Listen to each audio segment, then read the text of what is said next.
ঘরে আসতে পারি নাই, তার আগেই ছেলে আবদার করে বসে আছে, আম্মু একটু আলু ভাজা করে খাওয়াবা। হ্যালো এভরিওয়ান, আসসালামু আলাইকুম। তো আটার পলি আইনা বলতেছে, আম্মু আমারে কি একটু আলু ভাজা করে খাওয়াবা। এমন ভাবে বললো যে না না আর বলতে পারি নাই। পরে বললাম ঠিক আছে চলো। তো ভিডিও করার কোনো ইচ্ছাই ছিল না। পরে আমার ছেলে বলতেছে, আম্মু আমি ভিডিও করে দিই। আমি বললাম যে না, ভিডিও করতে হবে না। পরে ভাবলাম না, তোমাদের সঙ্গে শেয়ার করি।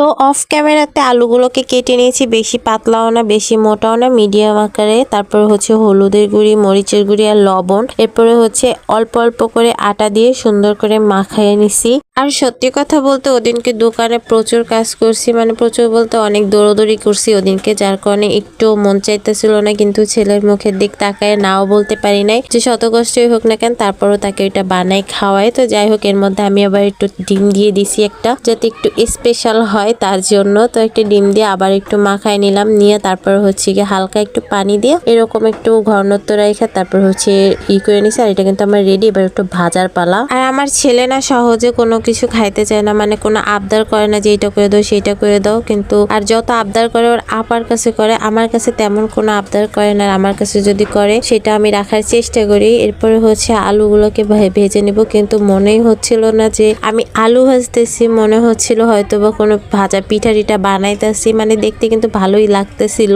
আর এদিকে আমি ভাইজা উঠাইতে পারতাছি না, তার আগেই হইতেছে কি আমার ছেলে খাওয়ার জন্য বসে রয়েছে, মানে ও পারতেছে না, কড়াই থেকেই উঠায় খায়। তো আমার ভাজা কিন্তু হয়ে গেছে, এখন হচ্ছে গিয়ে আমি উঠাবো। আর এদিকে আমার ছেলে হচ্ছে আমার ঘাড়ের উপরে এসে বসে রয়েছে। দেখো কালারটা কিন্তু অনেক সুন্দর আসছে। আমি যে মানে প্লেটে রাখা একটা ভিডিও করব বা একটা ছবি তুলবো তার স্কোপ দেয় নাই, সে কিন্তু নিয়ে চলে আসছে, দেখতেই পারতেছো। আর সস দিবে, সেই সস নেওয়ারও টাইম নাই, সে তো খাটের উপর গিয়ে বসছে। তারপর হচ্ছে আমার আব্বু তারে সস নিয়ে দিছে, এখন আমার আব্বু একটা ধরতে গেছে, আমার আব্বুরে দিবে না। তো খালি দেখলে হইবে, খাইতে হইবে না।